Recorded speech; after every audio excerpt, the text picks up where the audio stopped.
A terror strike that's planned with military precision. This is perhaps the closest that comes to an attack which is short of war. 10 men paralyze a city of 19 million. We were absolutely numb. Everything seemed to be exploding.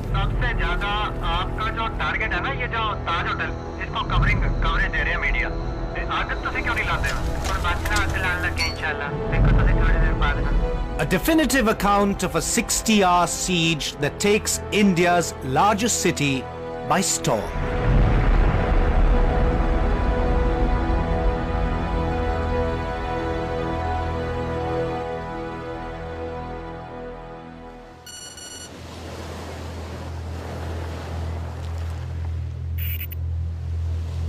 A rubber dinghy approaches Mumbai's southern shoreline.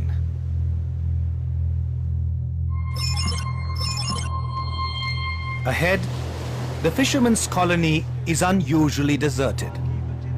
Almost everyone is home watching an India-England cricket match. One man is an exception. Out for a smoke after dinner, Bharat Tandale sees something curious. 10 well-dressed young men in a rubber dinghy pull up to the jetty. ते बॅगे घेतले हवे घातल्या दोघं जण गेल्याने ना हवे बॅगे उचलले माय क्या है इसमें टेंशन में मत दे मेरे को बोलता. 2 men remain in the boat and head out towards another part of the city. Tandale doesn't report the encounter until it's too late. 8 men move towards the main road.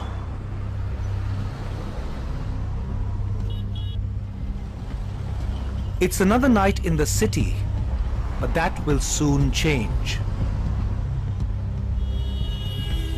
About a kilometer north of the jetty where the 8 men have come ashore is the famous Taj Mahal Palace and Tower Hotel. A heritage 5-star property, it's played host to kings, presidents, CEOs and rock stars for over a century.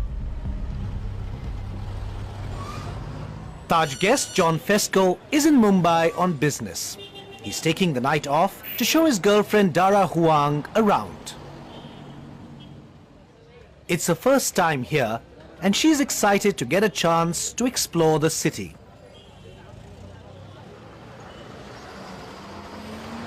The American couple sees an inviting cafe and walks in for a drink. So it was very crowded. We passed by and we were thirsty, so we sat down and we ordered some juice. And then we sort of realized that most of the people there were foreigners. It was almost all tourists in there.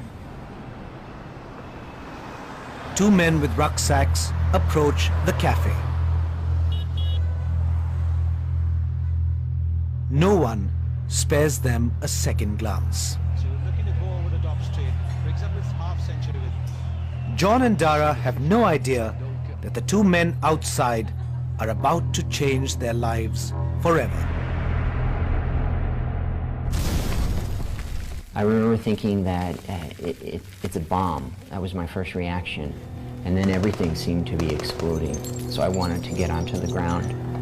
But we didn't die, and I realized then that it wasn't a bomb, that somebody was shooting into the cafe. And then I remember screaming for her to get down. Luckily, we ended up in front of this column, this concrete column. The glass was on the floor. Somebody's blood splattered on me. We didn't even know there were 2 shooters. And then there was a lull, and Dara bolted out of the restaurant down the street, and I ran after her. The couple run through the streets of Colaba looking for a safe haven. They don't know yet, but they're headed to the same place the gunmen are, the Taj Hotel. Nobody there knew what was going on. Nobody had seen anything. And then suddenly we heard more gunfire. At about the same time the two gunmen opened fire at the Taj Hotel and the cafe, another landmark of Mumbai city is about to be assaulted.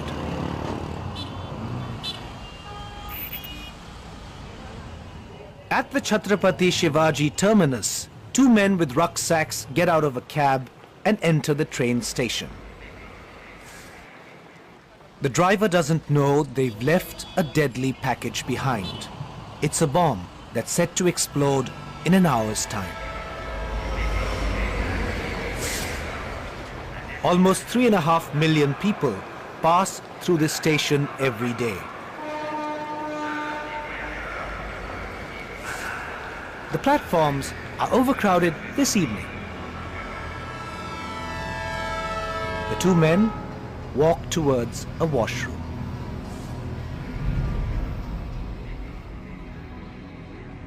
Fonjan Fernandez runs a food stall just a few meters away. I found bullets flying all over. People were all running helter-skelter from down below on the floor, on the ground floor. They fired mercilessly. People were murdered in cold blood.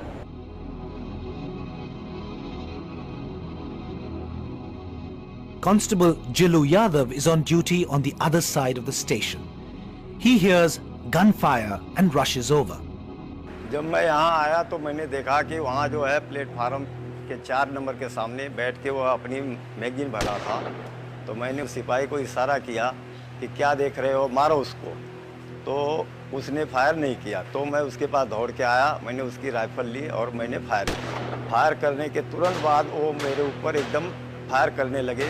इससे मैं उस सिपाही को लेकर के दीवार के किनारे चिपक गया। Armed with antiquated rifles, the railway police miss their targets.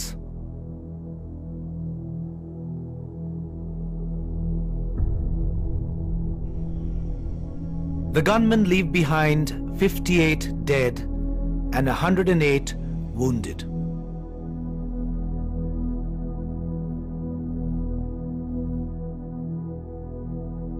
"25-year-old Nafisa Qureshi and her family had just missed their train. मेरे को मतलब पैर पे गोली भी लग गई, तो मुझे ये भी नहीं मालूम कि मेरे पैर में गोली लग गई। और फिर मेरी लड़की मतलब मुझे आवाज़ दी थी जब कि अम्मी कर, तो मैं एकदम उसको, ये भी मेरी हिम्मत नहीं हुई कि मैं उसको सेट में देखूं। मतलब वो जगह पे मतलब गोली लगने में ऑफ हो गई थी। वो लोग ना किसी को देखे नहीं, ना बच्चा देखे, ना बड़ा देखे, ना बूढ़ा देखे, ना जवान देखे। मजहब की तो एक बात है, उसमें तो सभी लोग घायल हुए, हिंदू मुस्लिम सभी थे घायल। We're now breaking this news. This is a terror attack. This has all the makings of a terror attack on Mumbai. Let me cross over to Rohit Chandavarkar. Anubhav, we can confirm now that police are saying that this is... With at least 3 locations in South Mumbai under attack, television networks are reporting live. Only after 20 minutes of breaking the story, that channels sort of began to realize, past 10, that it was a terrorist attack. It took 15-20 minutes for that realization to come in. And if you look at that time, that's also the time when the police was waiting for the confirmation. The firing at the Taj Mahal Hotel grabs headlines. There are about 1,000 guests within the walls. On the 6th floor of the Heritage Wing, 69-year-old banker K.R. Ramamurthy is restless. All he knows is that the hotel is under fire.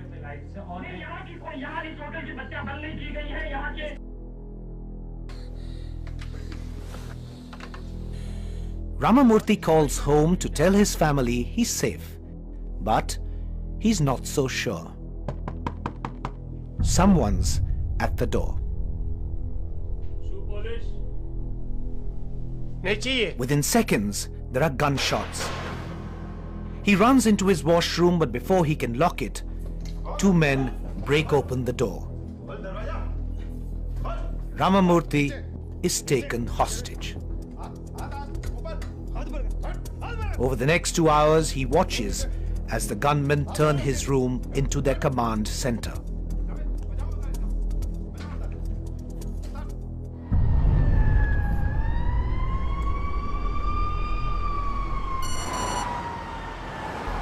Joint Commissioner Rakesh Maria has 27 years on the police force and heads Mumbai's crime branch. the chief has put him in charge of the control room. From around 21:45 hours to 0200 hours, I think we got close to around 7,000 calls.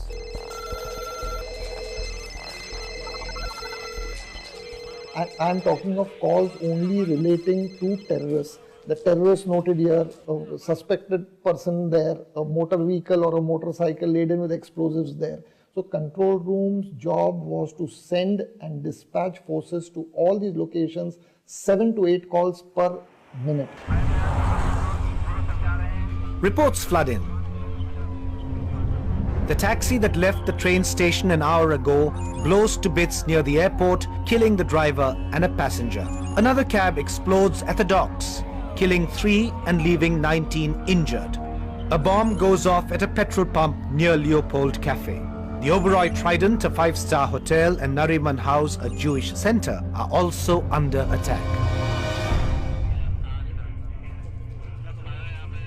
Maria's colleague, Vishwas Nangre Patil, has managed to enter the Taj with Sunil Kudyadi, the head of hotel security. All Patil has is a service pistol. Sunil Kudyadi showed me 3 men, young men, going towards the 3rd floor. He showed me, sir, they are there, and without losing a fraction of a second, I in instant reaction shot 3 shots. 3 shots from my Glock pistol towards them. And unfortunately, for a fraction of a second, I thought that as if they are with haversacks, maybe tourists. So I retracted back, and that time a volley of bullets busted towards us. Again, I saw from the wall side, within a moment I took a sight towards that staircase, but they had vanished. Patil spends the next hour looking for them on the 6th floor of the north wing, while the gunmen are on the 5th floor of the south wing. While the Taj siege continues, the 2 gunmen from the train station exit through a walkway. On the prowl, looking to lay siege to a new target. Over the next 30 minutes, various officers radio sightings of the gunmen to the control room, but no one manages to engage them. Suddenly, there's a new target. A few minutes away from the Chhatrapati Shivaji terminus, the Kama and All Bless Hospital. At that moment, one didn't know how many of them were there, who they were, what weaponry they had. We just knew something was happening at Kama.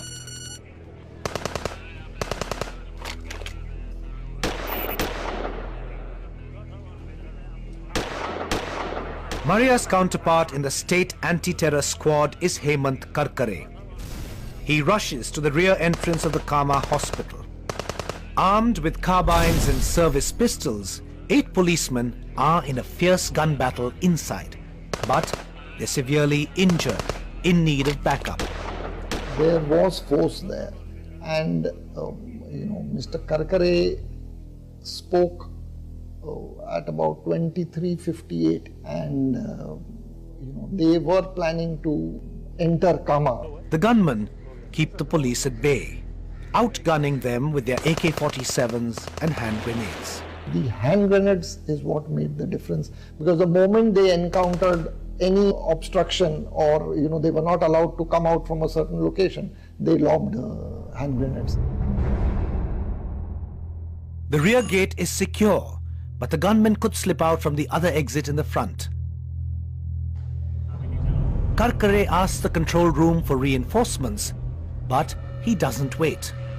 2 of the city's brightest cops are with him, Additional Commissioner Ashok Kamte and Inspector Vijay Salaskar.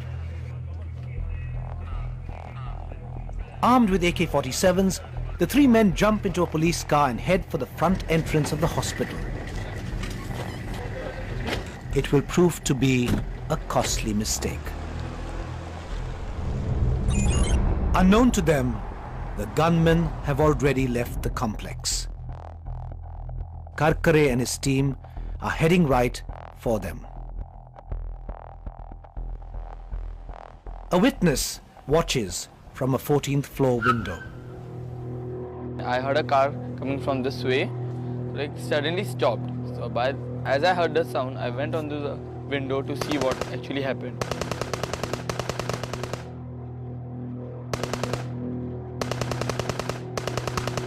I saw the terrorists firing at the car, and there was a counter attack from the people in the car also. But like they couldn't survive, and this lasted for some 15 to 20 seconds.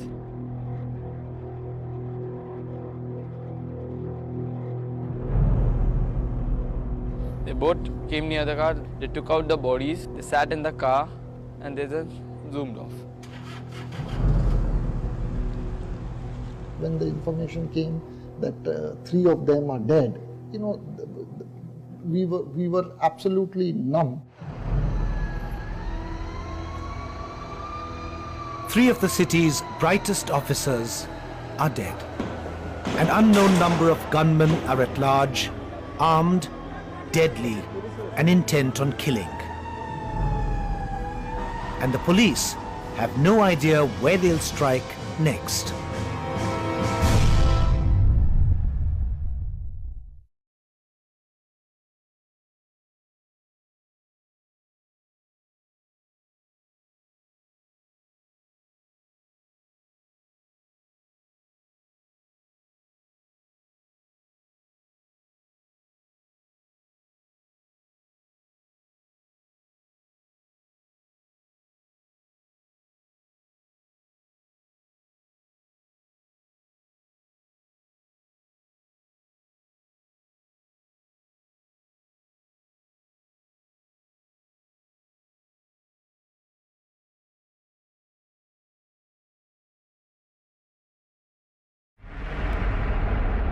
Chaotic firing, grenade blasts and bombs at multiple locations have rocked Mumbai for the past 3 hours.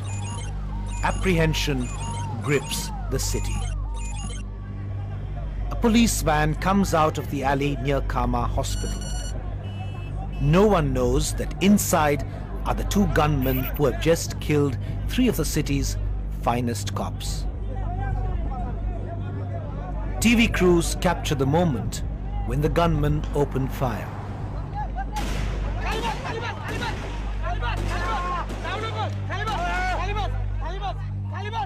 Two people are killed, including a policeman in plain clothes. That is a police car being hijacked by the perpetrators of this gun battle.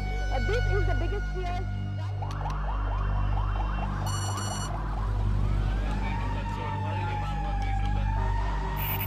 Just ahead, officers are checking cars for signs of terrorists.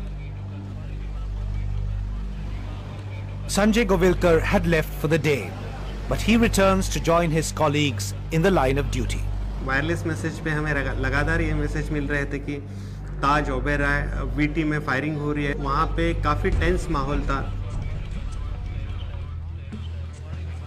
The police control room alert the officers that the gunmen have ditched the police van, switched to a silver sedan and are now heading north.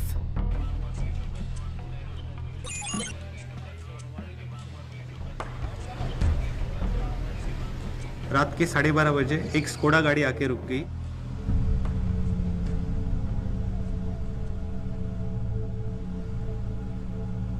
वो गाड़ी तकरीबन barricades के 50 foot दूरी पे खड़ी थी.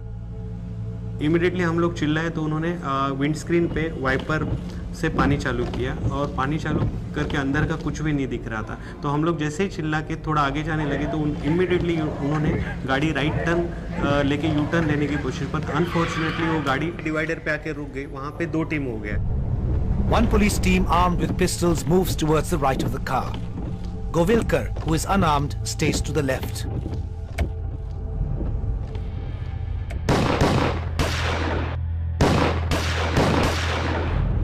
One terrorist dies in the shootout. The other looks injured. Officer Tukaram Omble, armed with a baton, reaches for the injured gunman. जैसे ही उन्होंने किया तो हम लोग सब लोग उनके साथ ही थे, पर बोलते हैं ना कोई आगे बढ़ने पे फिर एक हौसला हो जाता है, तो उनकी बहादुरी की तो no doubt. Even in death, Obley does not release his grip. 3 hours after the attack on the cafe, Mumbai police finally captures one of the terrorists. His name, Mohammad Ajmal Amir Kasab. The moment Ismail was killed and Kasab was arrested there, I think that was a turning point. Whatever the men felt due to the loss of these 3 officers, I think the incident at Vinoli Chowpatty, I think it boosted the morale and said that we could, despite them having hand grenades and AKs, we could get the better of them. In days to come, Kasab, the only man they capture alive, will tell Maria and his team of investigators the story of how 10 men laid siege to a city of 19 million. In the control room, Maria demands for the National Security Guard's elite anti-terror commando unit. But he'll have to wait till daybreak for the commandos to travel from their base near Delhi over 1400 kilometers north of Mumbai. At around 1 in the morning, the control room receives a chilling message. An Indian intelligence agency has intercepted the gunmen's cell phones. और इस तरीके से जो है ना बहुत सारे लोग जख्मी हैं, मारे गए हैं और तकरीबन वो कह रहे हैं कि 50 फिदाई जो है ना वो शहर पूरे में दाखिल है, पूरे शहर में इस वक्त फायरिंग हो रही है। The intercepts prove that what they were watching on TV is what instructions they were giving, operational instructions, motivational instructions. सबसे ज्यादा आपका जो टारगेट है ना ये जो ताज होटल, इसको कवरेज दे रहे हैं media. The source of the handler's calls can't be traced immediately. It will take over a month for the American Federal Bureau of Investigation to track these virtual numbers to locations in Pakistan. Helpless on the floor inside the Taj, Ramamurthy hears snippets of his captor's phone conversations.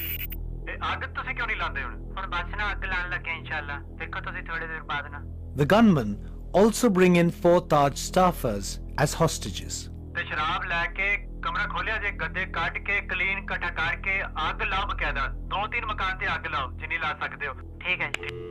The handlers urge the terrorists to set the hotel on fire.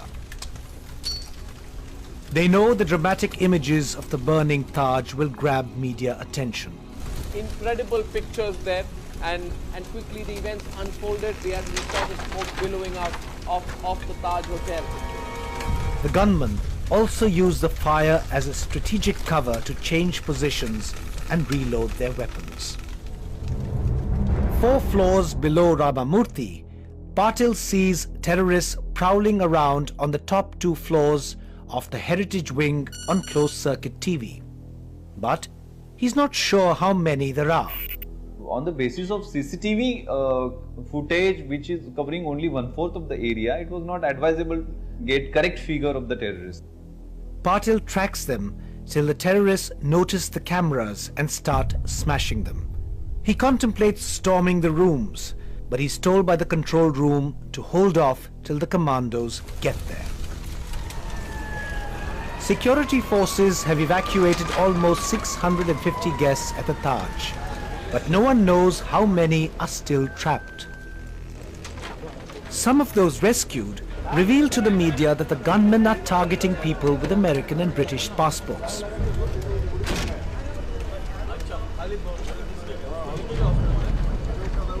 John and Dara have found refuge at a ground floor restaurant near the lobby.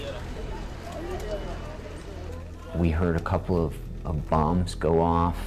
Then panic sort of really set in and it became more quiet and more nervous. And we were told that military commanders were on their way from Delhi, but then they keep seeming to be delayed. And so we were just sort of waiting for them to arrive.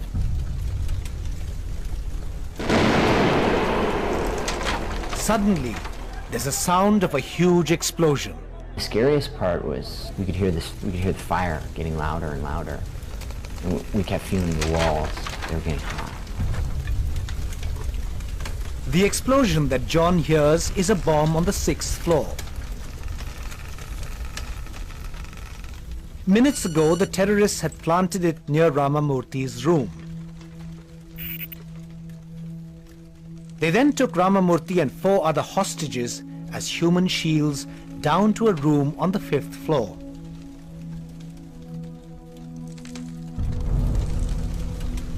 For the first time, the terrorists feel threatened by the fire.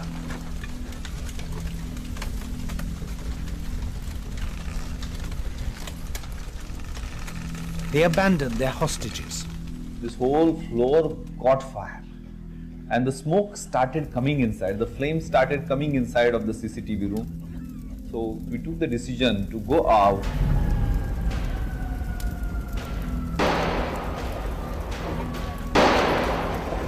Even as the Taj is cordoned off by security forces, those trapped inside make desperate attempts to escape.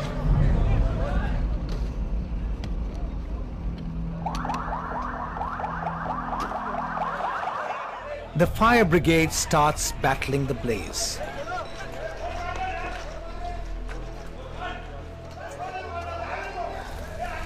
They spot an old man waving out to them from the 2nd floor.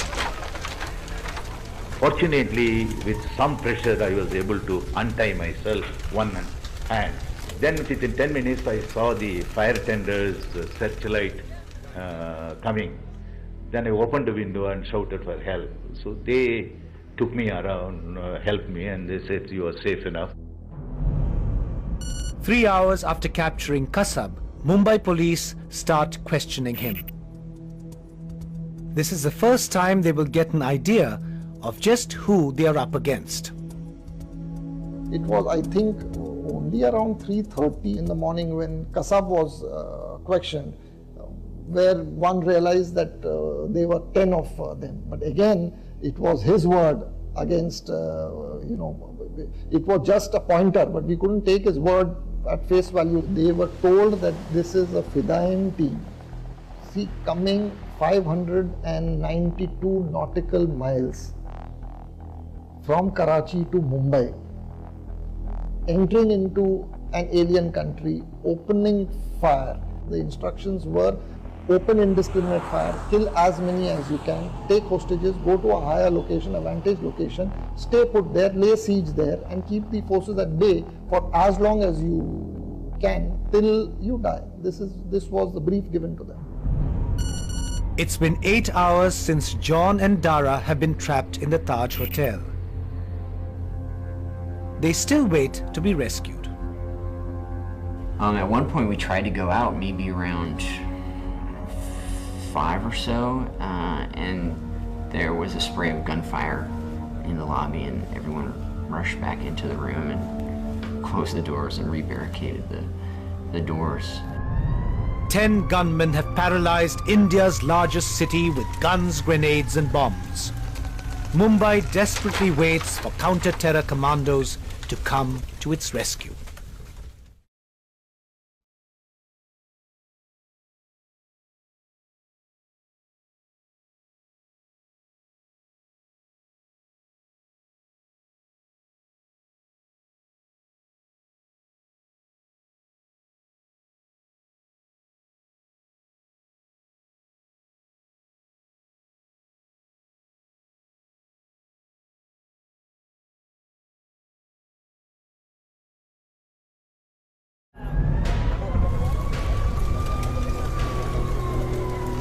It's the worst hostage crisis in Mumbai's history. At least 100 people have been killed, including 16 policemen. As few as 8 terrorists have captured 2 luxury hotels and 1 local Jewish community center in downtown Mumbai.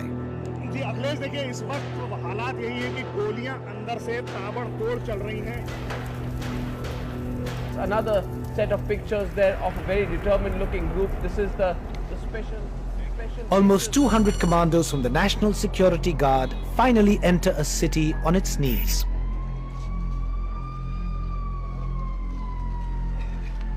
J.K. Dutt, Director General of the NSG, is ready to take over from the police. They split into 3 groups and head towards the 3 places still under attack. But it will take them 3 more hours to chalk out ground strategies and begin Operation Black Tornado. I had briefed my men that one, we should try and see that the hostages were kept absolutely safe. We had to keep collateral damage to the minimum and to try and take the terrorists alive as far as possible. At that time it was not known whether they had any local support or not, whether there was anyone from the area who had joined them.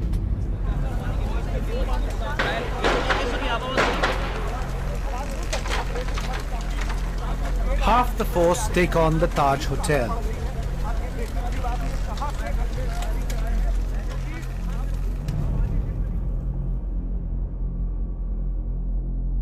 "31-year-old Major Sandeep Unnikrishnan is assigned to the Old Heritage Wing.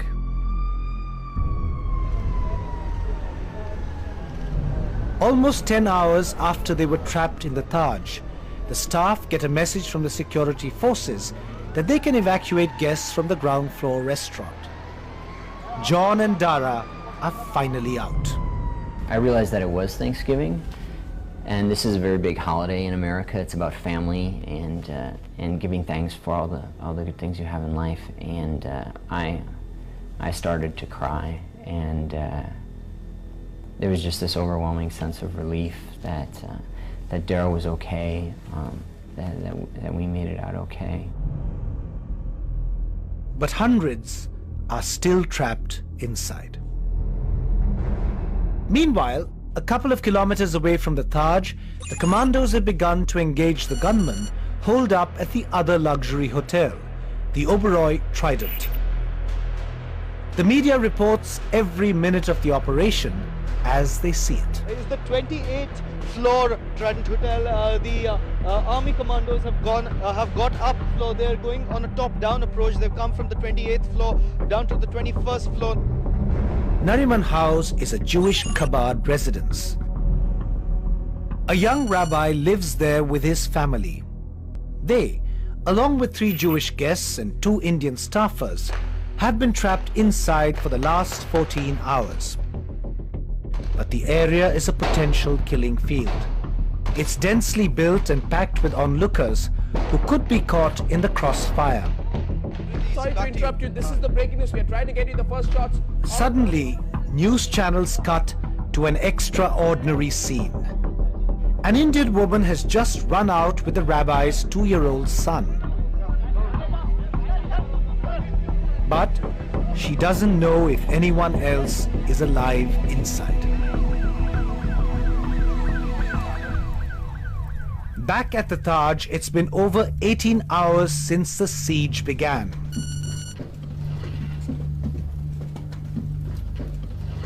Over the last 6 hours, Sandeep's team has painstakingly cleared the 5th and 6th floors. There are no signs of the gunmen yet. Here.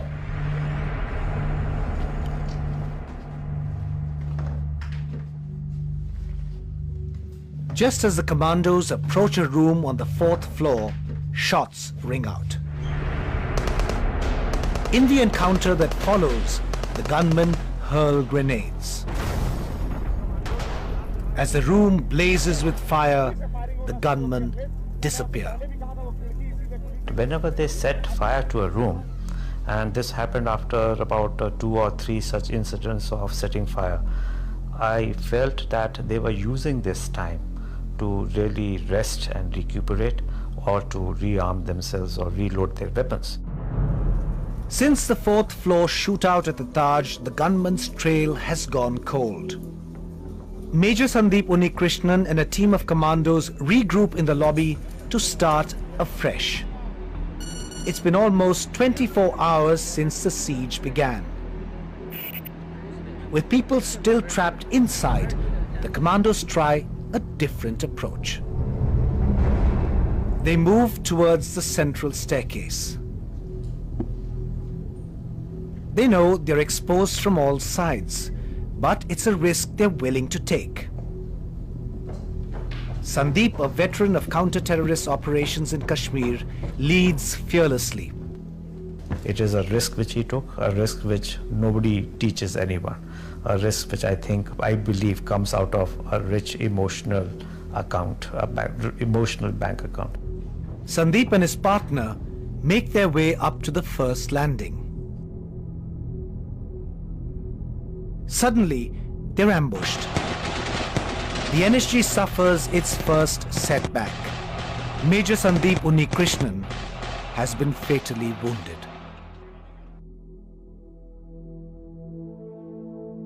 I learned it from a TV news on 28th morning, somewhere around 9:45, after 9:45, maybe around 10 o'clock. And I hid it for a moment because I could not tell my wife that my son is dead. The commandos have no time to grieve for their fallen comrade. They can't rescue Sandeep's body until morning. The amount of ammunition that these terrorists have is such that it could keep them going till this evening, and that's what the NSG is worried about, which is why they are treading very cautiously. 36 hours of live broadcast horrifies the world. It's like 9/11. No one knows who's directing the attack or what is their motive beyond terror. Big news coming out of Nariman House. 3 camera positions tell the entire story. NSG commandos were para-dropped under the cover of heavy fire from surrounding buildings. Intelligence agencies reveal the gunmen are guided by handlers watching the news. Within minutes, the Indian government instructs news channels to cut the live feed. You can't tell television channels to come to the scene of the operation of a terror attack, then tell us later on that you were compromising security. If you felt that TV channels were compromising security at these sites, keep us away. Create a system by which we get the information on a regular basis. I think that didn't happen. I can't blame the media. The authority should have intervened and told the media that just as the people of India are watching what's going on live on television, the terrorist inside is also able to watch live on television. And his controllers, sitting wherever they are sitting, are perhaps able to watch it on television. I think the response of the authorities was slow and deficient. By afternoon, the commandos at the Oberoi Trident Hotel have good news. जहाँ पे 2 terrorist थे जिन्होंने firing की थी, उनको आज neutralise कर दिया गया है. वो होटल भी पूरा हमारे कब्जे के अंदर है. They rescue over 90 people, but 35 have already been killed, among them 9 foreigners.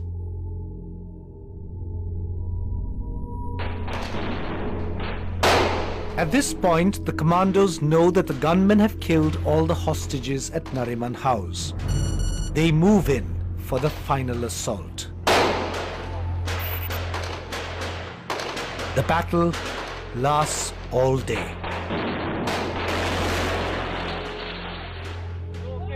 That evening, the commandos emerge to reveal that 2 gunmen have been killed inside. They also recover the bodies of the 5 Jewish hostages, the rabbi, his wife, and all 3 of their guests. This entire operation appears to be over. The police is standing by at a distance from them. Over the next few months, analysts will reveal their suspicions that the perpetrators targeted Jews in an attempt to disrupt growing relationships between India and Israel. It's midnight of the 3rd day. Guns have fallen silent at Oberoi and Nariman House. But the lanes around the Taj still resound with gunfire.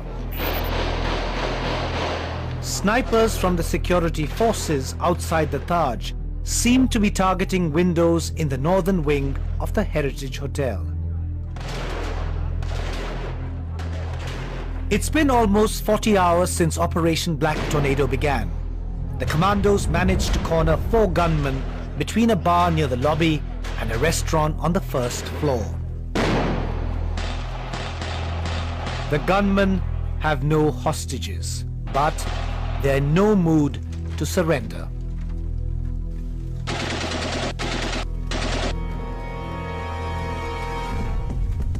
They take cover behind a spiral staircase and move up and down to confuse the commandos. The NSG thought that there were two groups of terrorists, one on the first floor and another on the ground floor. Inside the restaurant, the gunmen resort to old tactics. They set the place on fire to distract the commandos. We didn't allow these chaps to change their position. Otherwise, they could have moved to another part of the hotel. After a prolonged gun battle through the night, the commandos brace up for the final assault.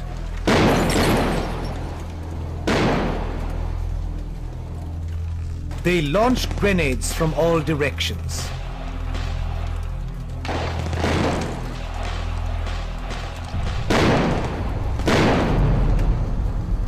Suddenly, television crews capture a terrorist falling out of a window. The commandos outside spray him with bullets. But the firing inside continues for another 20 minutes.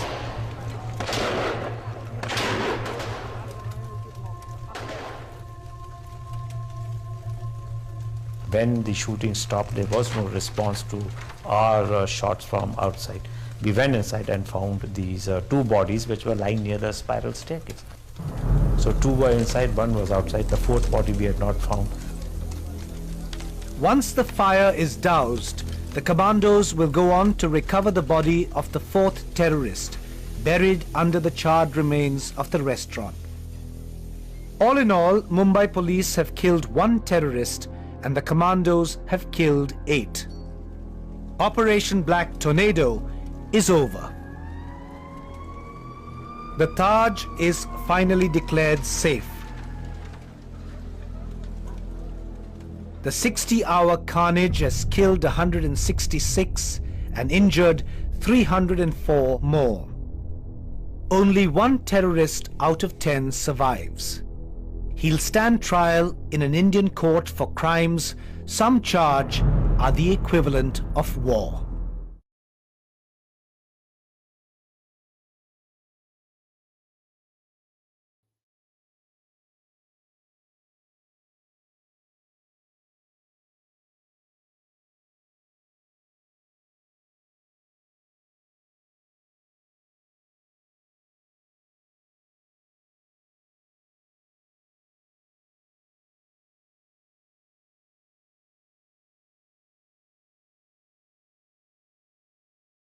In terms of one nation attacking another nation, this is perhaps the closest that comes to an attack which is short of war. The Mumbai terror attack was planned with military precision and exposes the city's systemic fault lines.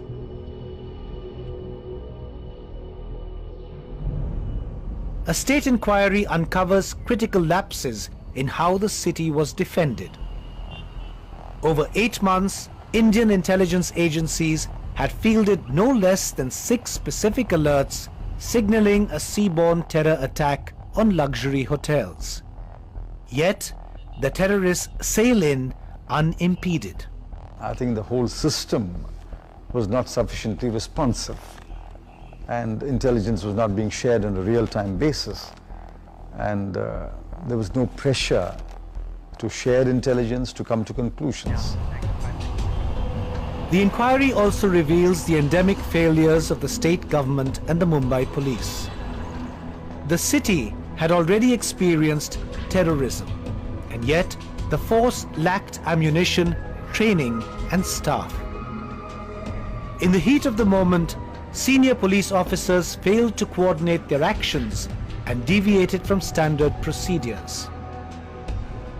The most devastating fallout came within the first 3 hours of the attack, when 3 of the city's finest officers drove to their death trying to secure Karma Hospital. Rakesh Maria from the Mumbai police ran the control room during the siege and now heads the investigations into the attacks. The captured terrorist Kasab is his chief lead. Kasab reveals he's from Faridkot in Pakistan. Like him, 500 young men were recruited by the internationally banned terror outfit Lashkar-e-Taiba, an Al-Qaeda ally. After 18 months of commando training at various Lashkar camps across Pakistan, 10 men were shortlisted to carry out the attacks. Maria compiles an 11,000-page case report charging Kasab with 166 counts of murder. 35 Lashkar operatives in Pakistan are also named accessories. It is the handlers, the real perpetrators of the crime are in Pakistan, on foreign soil. They are the people who are Talibanizing, indoctrinating innocent youth. Till they are stopped, this thing is not going to end. You are going to get one crop after another. The Pakistan government admits for the first time that the attack was planned and launched from its territory. We have now two portions of this investigation. One is in India and one is in Pakistan. Crime to the criminal relates to the incident which has happened in India. Some part of the conspiracy has taken place in Pakistan, and all those, according to the available information, most of them, they are in our custody. Pakistan denies official involvement in the attack, but they present a dossier to India with details of the outlawed terror group Lashkar's plan. Some Lashkar observers believe that the Pakistani Inter-Services Intelligence, or ISI, may have ghost-directed the attack through Lashkar's operational commander Zaki-ur-Rahman Lakhvi. The difference which you make between state actors and non-state actors actually get diffused if you look at a guy like Lakhvi. And Lakhvi was handled by several of the guys in the ISI who are even now present but retired. Even in Pakistan, there is a saying that, there is an ISI within ISI. This group, which I call it the shadow ISI and the shadow army, which at the moment exists in Pakistan and which is not accountable to anybody. The Prime Ministers of Pakistan and India meet at an international summit in Egypt. But behind the handshakes, the relationship has been further strained. Clearly, they had expected India to respond very quickly against Pakistan in a military sense, and that would then put to rest any American speculation that Pakistan was not facing an Indian military threat, and Pakistan would therefore be able to justify its troop levels on the Indo-Pak border and not extricate its troops to fulfill the American agenda of battling the Taliban, Al-Qaeda and other terror groups on the Pak-Afghan border. Military analysts feel 2611 was designed by its conspirators to bring two nuclear states with a history of conflict to the brink of war. Mumbai bears the brunt, but the city is ramping up its defenses. It now has its own NSG base, just like 3 other Indian cities, to speed up response to future attacks. The city police is revising its standard procedures in crisis and has a $26.4 million modernization plan that includes new weapons and equipment. The train terminus limps back to normalcy just a few hours after it is attacked. The Trident Hotel and the Taj Tower wing reopen after a month. Leopold Cafe is bustling again 4 days after it was attacked. The owner keeps the bullet marks in memoriam. In the end, when we open, we try to show it to the world that it is we who are more successful than the terrorists. Let us show to the world that, you know, like terrorists cannot overtake us, and we cannot be bogged down by terrorists. But Nafisa Qureshi still can't forget the night her daughter died. मेरे दिल में अभी तक वो डर और खौफ मतलब निकला नहीं मेरे, और मैं मतलब बहुत से ऐसा मेरे को बार-बार मतलब वही नज़ारा मेरे को याद आता जब मतलब टीवी पे कोई देखती ऐसा कि यहाँ फायरिंग चल रही है, यहाँ बम पड़ गया ऐसा तो मेरे को वही वीटी का नज़ारा याद आता बस. The dark days in Mumbai have had a lasting impact on John Fesco. And when you go through an experience like this where you almost die at least twice, maybe 3 times, you really appreciate how limited your time is here. And you're forced to appreciate life in much greater depth. Terrorists killed people indiscriminately, but the Mumbai terror attacks strengthened India's resolve to fight terror. No country is safe.